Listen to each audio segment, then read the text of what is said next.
वाले हैं JK-SSB के लिए। तो बढ़ते हैं पहले MCQ की तरफ।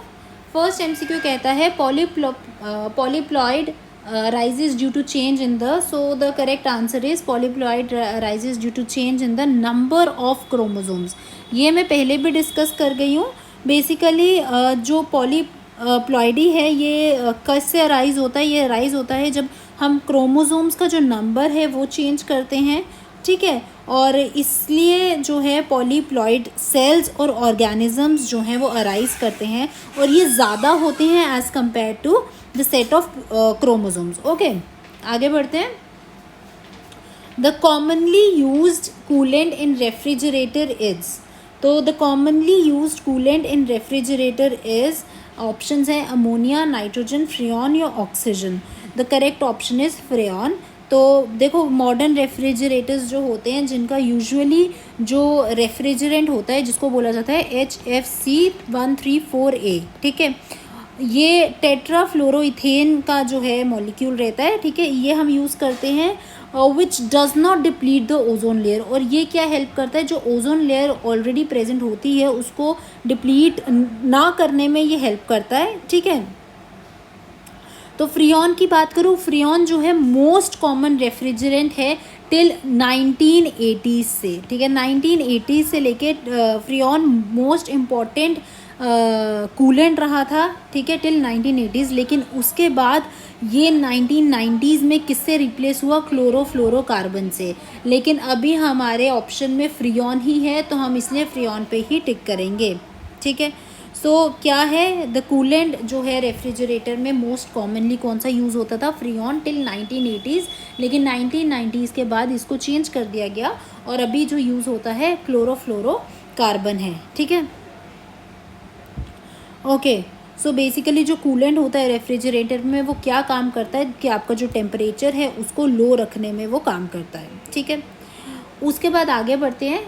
इन arc welding argon is used, argon is used because of its, so because argon क्यों यूज़ करते हैं, क्योंकि उसकी लो रिएक्टिविटी होती है मेटल के साथ। So basically chemically unreactive inert gas होती है जिसको हम नोबल गैस भी बोलते हैं, ठीक है। तो आर्गॉन एक नोबल गैस है, ठीक है, और जितनी भी जो नोबल गैसेस होती हैं उनकी रिएक्टिविटी ऑलरेडी लो होती है। तो सिंस इसकी रिएक्टिविटी लो होती है तो कोई भी रिएक्शन आर्गॉन और मेटल के साथ नहीं हो पाता है, ठीक है। इस वजह से वेल्डिंग जो होता है उसलिए हम आर्गन का यूज़ करते हैं क्योंकि उसकी लो रिएक्टिविटी रहती है आर्गन के मेटल के साथ, ठीक है। सो आर्गन जो है ये इनर्ट गैस शील्ड भी क्रिएट करने में हेल्प करता है, ठीक है। आगे बढ़ते हैं। Inert gases, so basically inert gases कौन सी गैसेस होती हैं जिनकी केमिकली रो रिएक्टिविटी होती है और इनको नोबल गैसेस भी बोला जाता है। सो इनर्ट गैस वो गैस होती है जो कोई भी केमिकल रिएक्शंस नहीं अंडरगो करती है और चाहे कोई भी कंडीशन है कुछ भी है ये, लेकिन केमिकल रिएक्शंस अंडरगो नहीं करती। कौन कौन सी आ जाती हैं, आर्गॉन आ जाता है, हीलियम आ जाता है, क्रिप्टॉन आ जाता है, जिनॉन आ जाता है, ठीक है, रेंडेनियम आ जाता है। सो ये आपका जो 18th ग्रुप होता है पीरियोडिक टेबल का उसमें ये आपकी नोबल गैसेस लाई करती हैं जिनको हम इनर्ट गैसेस भी बोलते हैं, ठीक है। So inert gases are usually least reactive, chemically unreactive रहती हैं, ठीक है।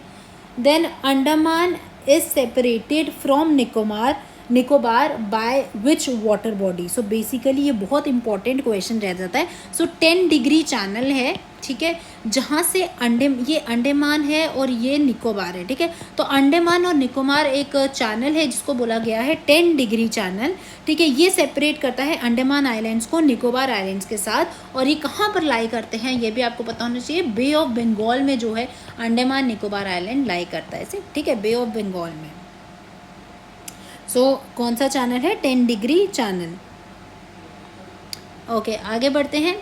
Which of these is dwarf planet, so dwarf planet basically कौन से प्लैनेट्स होते हैं, सबसे पहले तो जिनका अब कोई ओरिजिन नहीं है, ठीक है, जो अब ख़त्म हो चुके हैं, जो अब एग्जिस्ट नहीं करते हैं।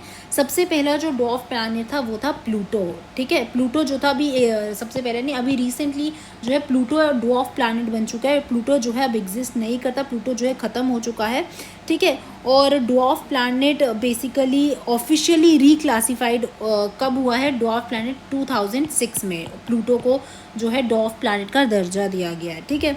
सो ये लार्जेस्ट होता है साइज़ में और सेकंड लार्जेस्ट है मास में, ठीक है। प्लूटो के 5 मून्स होते हैं, मैं बता दूं, लेकिन अभी इसमें प्लूटो हमारे पास ऑप्शन में नहीं है। तो जो ऑब्जेक्ट है कौन सा है, आयरिस, ठीक है। सो एरिस जो है वो एक ड्वार्फ प्लैनेट रहा है, ठीक है। उसके बाद आगे बढ़ते हैं। तो आगे क्वेश्चन है, which one of the following is not a conventional source of energy.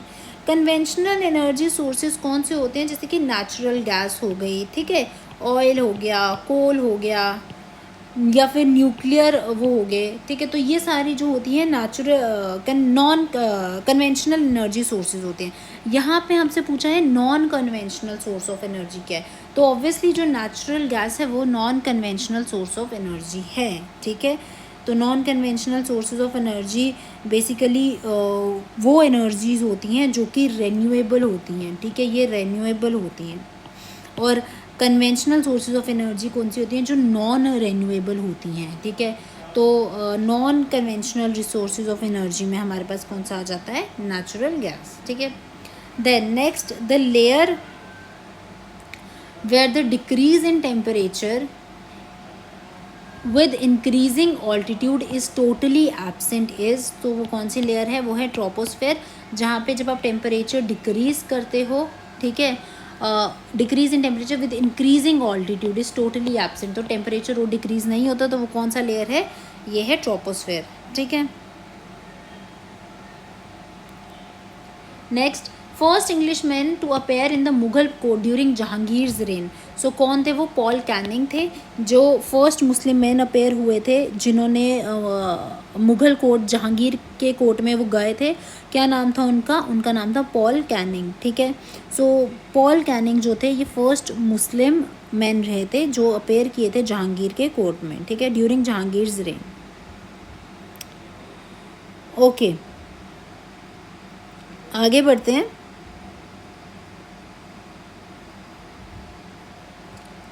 Which monument is known as national monument of India, national monument कौन है इंडिया का, वो है इंडिया गेट, इंडिया गेट जो है नेशनल मॉन्यूमेंट बोला जाता है इंडिया का, ठीक है। और जो नेशनल मॉन्यूमेंट है, what is the national monument of India, देखो मैसूर पैलेस है, वो हिस्टोरिकल मॉन्यूमेंट कहा जाता है, और भी कुछ 10 फेमस मॉन्यूमेंट्स हैं, ठीक है, लेकिन नेशनल मॉन्यूमेंट ऑफ इंडिया किसको बोला जाता है, वो है इंडिया गेट को। सो इंडिया गेट जो है पॉपुलर है नेशनल मॉन्यूमेंट, जो कि कहाँ पर लोकेटेड है, दिल्ली में लोकेटेड है, ठीक है। इस जगह को, this place is also known as, मैं आपको बता दूँ, इसको also known as all India war memorial भी बोला जाता है, ठीक है।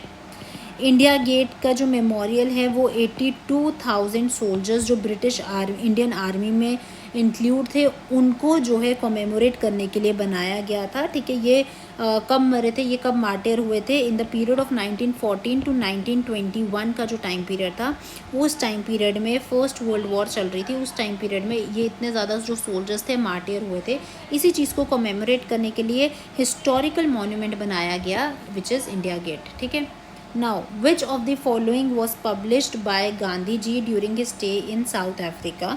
सो इंडियन ओपिनियन जो है वो गांधी जी ने पब्लिश करवाई थी। ये जो न्यूज़पेपर है ये गांधी जी ने ही पब्लिश करवाया था जब वो साउथ अफ्रीका में जो है रुके हुए थे। साउथ अफ्रीका में देखो, गांधी जी साउथ अफ्रीका में लॉ की पढ़ाई करने के लिए गए थे, वहाँ से ये इंडिया आए थे 10 जनवरी को, ठीक है। और 10 जनवरी को हम कौन सा दिवस मनाते हैं, परवर्सी दिवस भी मनाते हैं, ठीक है। इसी चीज़ को कॉमेमोरेट करने के लिए कि जब गांधी जी जो है इंडिया आए थे, और यहाँ के NRIs को अभी जो है सम्मान करने के लिए परवर्सी दिवस मनाया जाता है, ठीक है। तो ये जो बात है, गांधी जी कब आए थे इंडिया में, ये इंडिया में आए थे 10 जन को, और वहाँ पे इन्होंने एक न्यूज़पेपर पब्लिश किया था जिसका नाम था इंडियन ओपिनियन, ठीक है। ये एक बहुत ही इंपॉर्टेंट टूल रहा था for the political movement which was led by Gandhi ji, ठीक है। और कांग्रेस भी स्पेशली इसमें इन्वॉल्व थी, तो यहाँ पर इस वजह से भी जो इंडियन ओपिनियन है वो इम्पॉर्टेंट हो जाता है।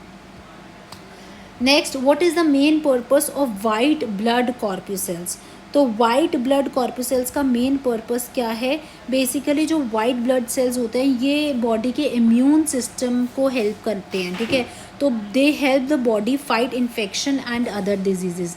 बेसिकली इम्यून सिस्टम जो है बॉडी को उसको बनाए रखने के लिए वाइट ब्लड सेल्स जो है इसका होना बहुत ज़रूरी होता है। इसी वजह से जो है इनका मेन पर्पस ही ये होता है कि बॉडी में इम्यूनिटी स्ट्रॉन्ग रखें। ठीक है, नेक्स्ट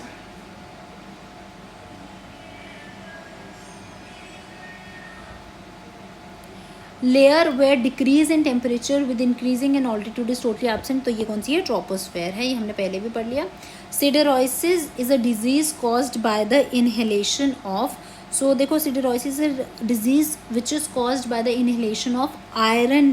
ठीक है, iron particles, iron dust through dust और फ्यूम्स। ठीक है, इसको वेल्डर्स लंग भी बोला जाता है, बता दूँ इसको वेल्डर्स लंग भी बोला जाता है। ठीक है, तो सिडरोसिस जो है किससे होती है इनहेलेशन? जब आप आयरन डस्ट लेते हो या फ्यूम्स लेते हो, इसको वेल्डर्स लंग भी बोला जाता है या फिर सिल्वर पॉलिशर्स लंग भी बोला जाता है, सिल्वर पॉलिशर्स लंग। ठीक है, तो ये चीज़ें पता होनी चाहिए, ये चीज़ों पे क्वेश्चंस पूछ लेते हैं।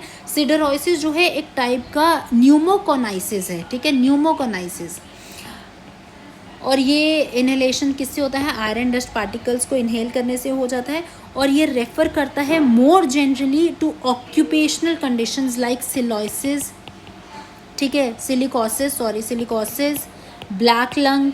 ठीक है, ये सब जो डिजीज़ हैं ये सिडरोसिस से ही होती हैं। ठीक है, सो सिडरोसिस जो है मैंने आपको बता दिया किस वजह से होता है, आयरन डस्ट पार्टिकल्स को इनहेल करने की वजह से होता है।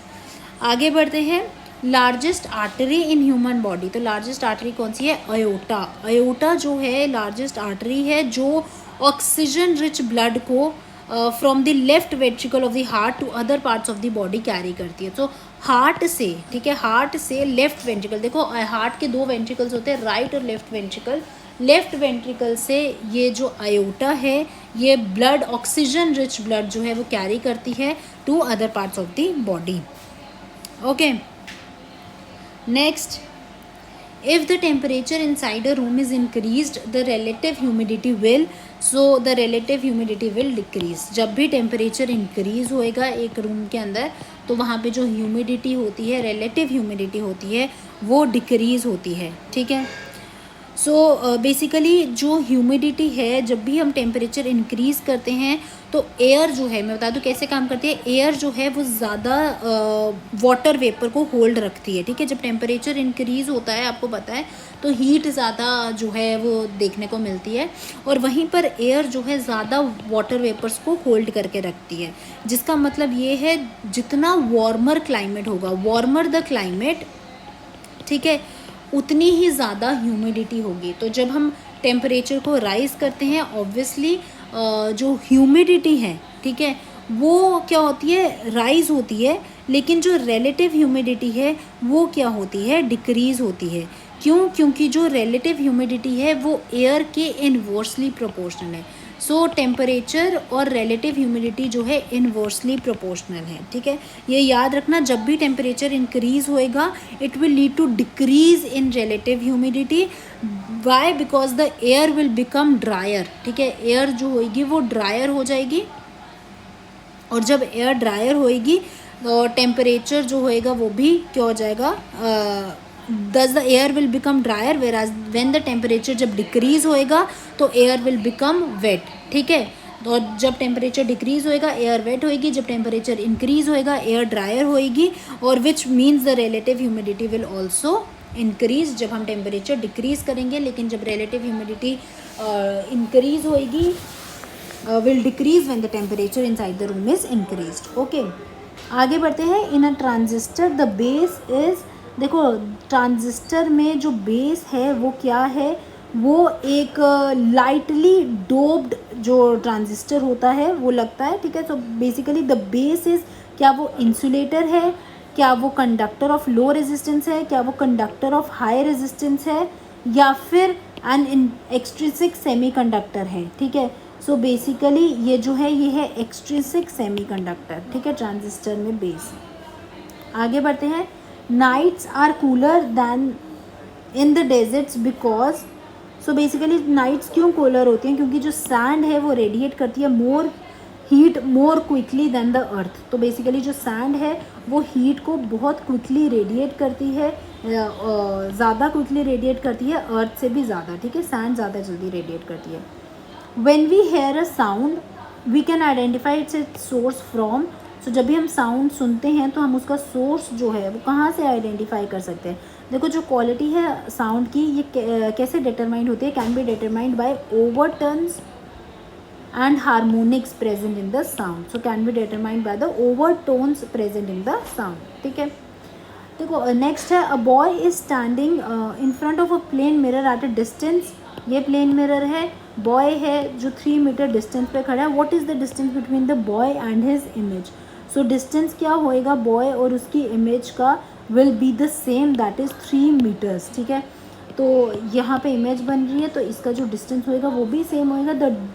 The distance between mirror and his image will be 3 metre, because क्यों ऐसा होएगा, क्योंकि प्लेन मिरर में जो डिस्टेंस है between the image and the mirror वो सेम होता है as distance between the mirror and the object. तो प्लेन मिरर में डिस्टेंस जो है इमेज और मिरर की वो सेम रहती है as the distance between the mirror and the object, ठीक है, इसीलिए वो 3 मीटर ही